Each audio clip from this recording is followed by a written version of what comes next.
In this video, I'm going to show you how to work the air brakes. I think air brakes are great.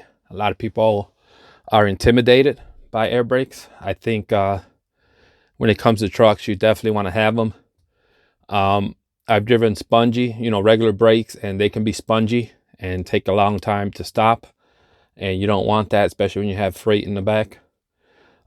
People are intimidated, when, like I said, maybe because they haven't used it before. So I'm going to show you how it works, and it's nothing really to be afraid of. I think it's a plus to have in a truck. Not all trucks have them.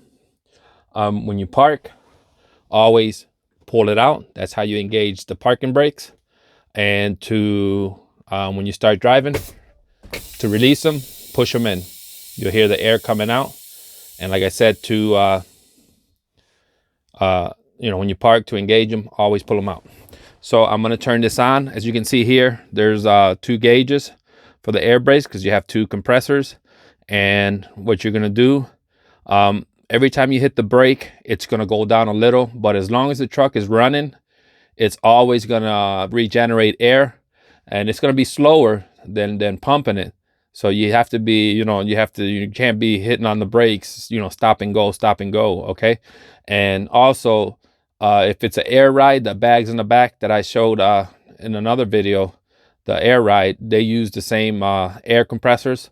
So, you have to take that into account. Also, the seat, not all seats have them, but this is an air ride seat. It bounces up and down, and it uses air, so it uses the same tank. So all 3 of those, the air ride bags in the back, the seat, and the brakes are going to use this. So, this is good to pay attention to. But like I said, it's not nothing you should really worry about. I'm going to show you how hard it is to get rid of all the air. But what happens if you do get rid of the air, what's going to happen is the emergency brakes are going to engage. And if you're doing 50, 60, 75 miles on the highway and you run out of air, it's going to slam on the brakes. You're going to go into a skid, depending on how fast or if you're going through a curve or where you're at. You could roll over, you could slide off the road. So always make sure you have enough air. And I'm going to start the truck to show you exactly how hard it is to get rid of all this air. Like I said, you really have to be stop and go to have all this air come out. If you look here, we have park. Not all box trucks have park. So if you don't have park, you put the gear on neutral, and then you pull out the air brakes to engage it. And if you have chocks in the back, and if you don't have park, you should have chalk for the tires. Put them in the back and chalk the tires. It's better to be safe than sorry. So if you don't have a park, what I do is I put it in neutral. I engage the brake. As you can see, the tank filled up. If you heard that spritz of air, and always pull out to engage the brakes, push in when you're about to take off to disengage. As you can see, my tanks are full. They don't always fill up to the top. There's always a gap. Mine's filled up to about 122 psi, and so I'm going to show you how to waste it. I'm going to hit the gas pedal, or the brake pedal, I'm sorry. I'm going to hit the brake pedal until the brake runs out. And as you can see, when it hits 60 psi, you're going to get warning lights coming on, and you're going to get a annoying sound of beeping. It's going to be warning you that you're running out at psi. And once you hit about 30, I think in this truck, some trucks are 40, the parking brake is automatically going to slam on.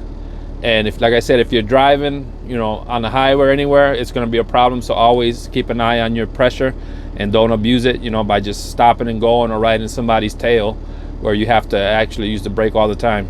So I'm going to waste the brakes now, and you're going to see this car. I'm going to keep pressing the brakes to empty out the can. Let me disengage this by pushing it in. And when it engages, this is going to pop out automatically. So I'm going to keep your eye on the PSI. And I just started now to get rid of the air. I keep pressing the brake so it runs out. When it hits 60, all the alarms are going to go off. You see there's the alarm going off. And when it hits about 40 or 30, this is going to pop out automatically. There it goes. So in this truck at 30 PSI, the air brakes popped on automatically. And if you're driving, it's going to be a problem. As you can see, I probably pressed the brake about 30 times. So that's more than enough time to stop. And like I said, it regenerates as long as the truck is running. So you really shouldn't run out of air unless you're doing something crazy, you know, just pumping the brakes.